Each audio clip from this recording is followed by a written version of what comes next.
جب بیت الخلاء میں جائیں تو جوتا یا چپل پہن کر داخل ہوں، ننگے پاؤں نہیں جائیں۔ کیوں؟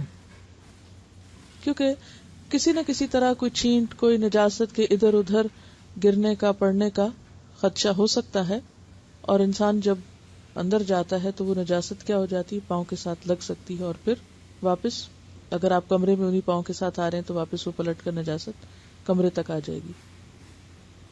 جوتا پہننے سے پہلے جھاڑ لیجیے، خاص طور پر جو لوگ ایسی جگہوں پہ رہتے ہیں جہاں پر بند گھر نہیں ہے اور کیڑے مکوڑوں کے اندر باہر آنے جانے کا خدشہ ہے، کیونکہ جوتا ایک گندی چیز ہے، ایسی چیز ہے جس میں کیڑے مکوڑے جو ہیں وہ آسانی سے جا کر اپنی غذا تلاش کر سکتے ہیں، تو اس لیے جھاڑ کر جوتا پہنیے، خصوصاً اگر وہ بند جوتا ہو تو۔ داخل ہونے سے پہلے یہ دعا پڑھی، اندر جا کر نہیں، داخل ہونے سے پہلے باہر ہی پڑھ لیں، جاتے جاتے رستے میں پڑھ لیں، یہ نہیں کہ وہاں آپ کھڑے ہو جائیں اور پھر پڑھ کے پھر اندر تشریف لے جائیں اور دوسرے لوگ انتظار کر رہے ہوں کہ کب یہ فارغ ہوتے ہیں تو ہم بھی استعمال کریں ٹوائلٹ۔ تو ایسی صورت میں دین کے عمل کو اس طریقے پر نہ کریں کہ دوسروں کے لیے نفرت کا ذریعہ بن جائے، کہ تمہاری تو دعائیں ختم نہیں ہوتی ہیں اور دوسروں کو تم نے پریشان کر رکھا ہے، تو یہ امپریشن نہ ملے گھر والوں کو۔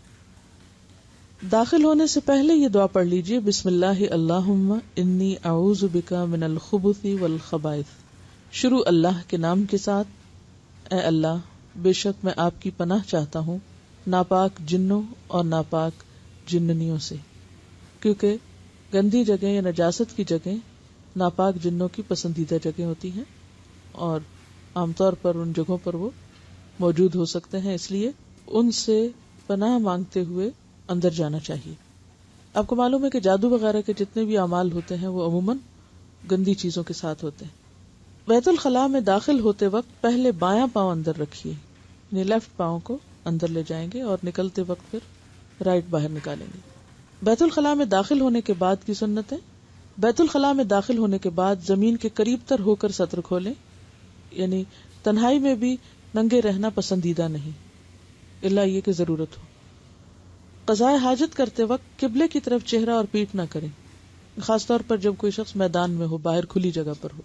اگر آپ کے گھر میں ابتدا سے ٹوائلٹ ایسا بن گیا ہے اور وہ بند گھر کے اندر ہے تو کوئی حرج نہیں، لیکن اوپن سپیس میں قبلہ رخ نہیں ہونا چاہیے۔ قضاء حاجت کے وقت باتیں اور ذکر الہی نہ کریں، یہ دو چیزیں منع ہیں، اس سے اللہ تعالیٰ ناراض ہوتے ہیں۔ اب یہ بولنے کی جگہ نہیں ہے، حتیٰ کہ ذکر کی جگہ بھی نہیں۔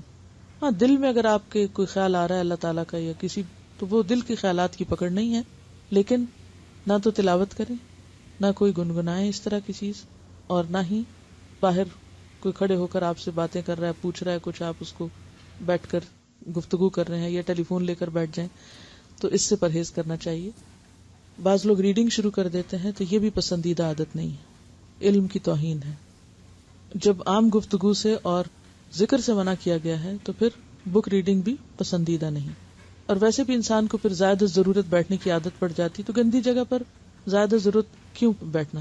اور یہ چیزیں بہت حد تک عادت سے متعلق ہوتی ہیں، آپ جس طرح اپنے آپ کو ٹرین کر لیں، اسی کہتے ہیں نا بچوں کو ٹرین کیا جاتا ہے، یعنی یہ بھی ایک ابتدا سے ٹریننگ ہوتی۔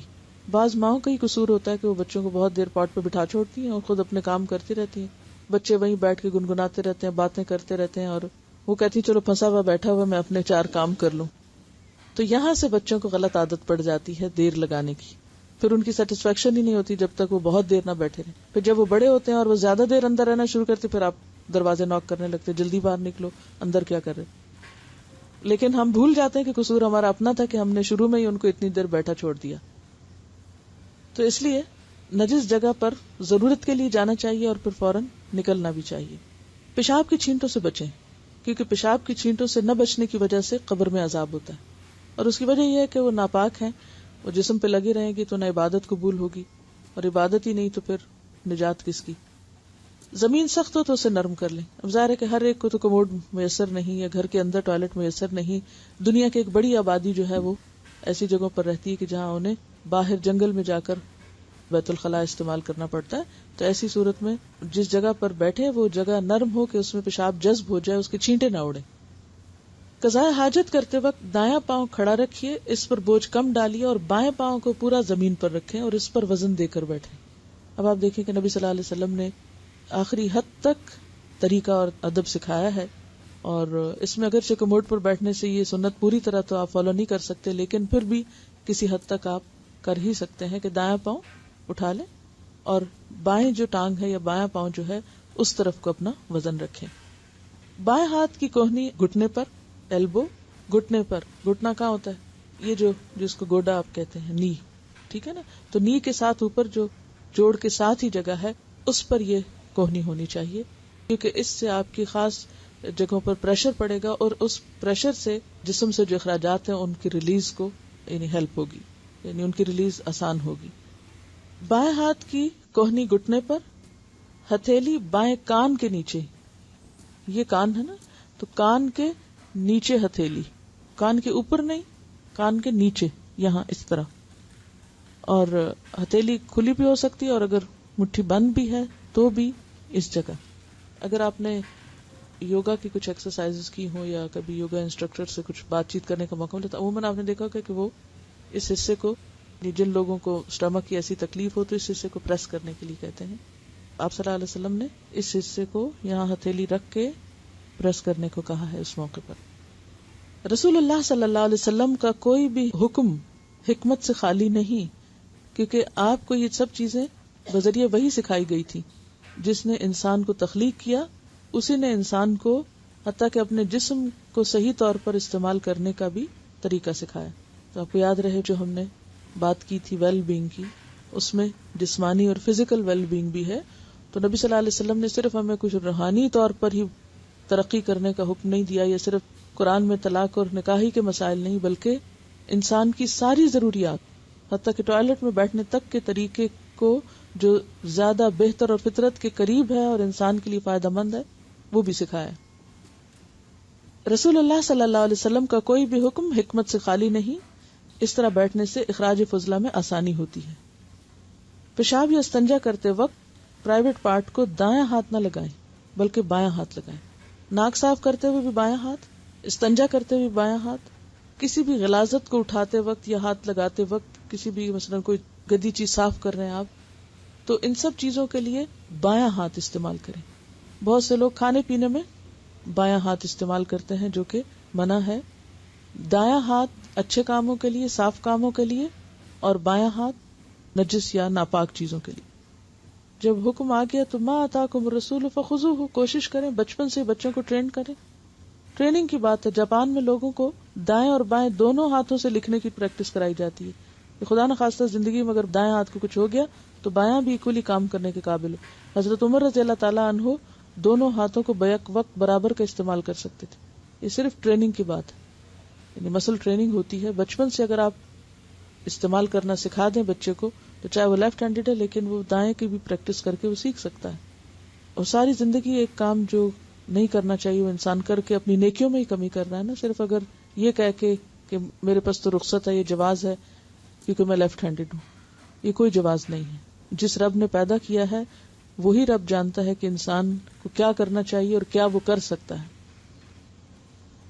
پھر اسی طرح یہ ہے کہ پیشاب کرنے کے بعد فوراً نہیں اٹھنا چاہیے، تھوڑی سی دیر رکنا چاہیے، کیونکہ فزیکلی یورین جو ہے وہ ایک ہی اسٹریچ میں پاس نہیں ہو جاتا پورا. اگر آپ جلدی کریں گے تو اس میں کیا ہوگا کہ ہو سکتا ہے کہ اٹھنے کے بعد پھر کچھ قطرے جسم سے نکل آئیں اور آپ کے کپڑوں کو یا جسم کو ناپاک کر دیں. اس لیے چاہے مرد ہو یا عورت، دونوں صورتوں میں یورین پاس کرنے کے بعد تھوڑا سا رکنا چاہیے تاکہ آخری قطرے تک بھی باہر آ جائیں. اور اگر ایسا نہ ہو، یعنی کہ ہر ایک کی اپنی اپنی عادت بھی ہو سکتی ہے، تو اس صورت میں انسان بہت جلدی نہ کرے. یعنی بعض اوقات بچوں کو آپ نے دیکھا ہوگا کہ فوراً واش روم میں جاتے ہیں اور ادھر ادھر کموڈ بھی گندا کیا اور فوراً باہر نکل آئے، اور کپڑوں کے ساتھ بھی غلاظت لگی ہوتی ہے اور پاکی ناپاکی کا کوئی خیال نہیں رکھتے.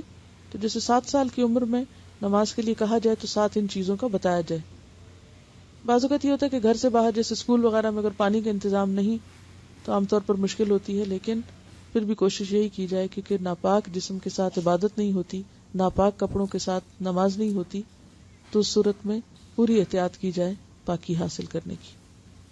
بیت الخلاء سے نکلنے کے وقت کی سنت: بیت الخلاء سے نکلتے وقت پہلے دایاں پاؤں باہر نکالیے اور باہر آنے کے بعد یہ دعا پڑھیے: غفرانک، آپ سے بخشش طلب کرتا ہوں. سوال آپ سے یہ ہے کہ اس وقت بخشش طلب کرنے کی ضرورت کیا ہے؟ کیوں؟ واش روم میں جا کر انسان کچھ دیر اللہ کی یاد یا ذکر سے غافل ہوتا ہے تو باہر آ کر پھر سے بخشش طلب کرتا ہے. نبی صلی اللہ علیہ وسلم نے بھی جب دن میں 70 سے 100 بار استغفار کرتے تو صحابہ کرام نے پوچھا کہ آپ کے تو سب گناہ معاف ہیں، آپ کیوں استغفار کرتے ہیں؟ تو آپ نے فرمایا انہ لیغان علی قلبی، میرے دل کے اوپر بھی اس طرح کا اثر آ جاتا ہے، اور یہ ہے کہ وہ وقت جو ہمارا ذکر سے خالی گزرے وہ نقصان ہو گیا نا، تو اس کی کمی کو پورا کرنے کے لیے پھر کیا چیز فائدہ مند ہے؟ استغفار. تو باہر نکل کر بھی دعا پڑھنی چاہیے. تو گویا یہ جو ہم کہتے ہیں نا کہ اللہ کا ذکر ہر وقت، تو اس سے مراد کیا ہے کہ واش روم جاتے وقت بھی اور پھر نکلنے کے بعد بھی.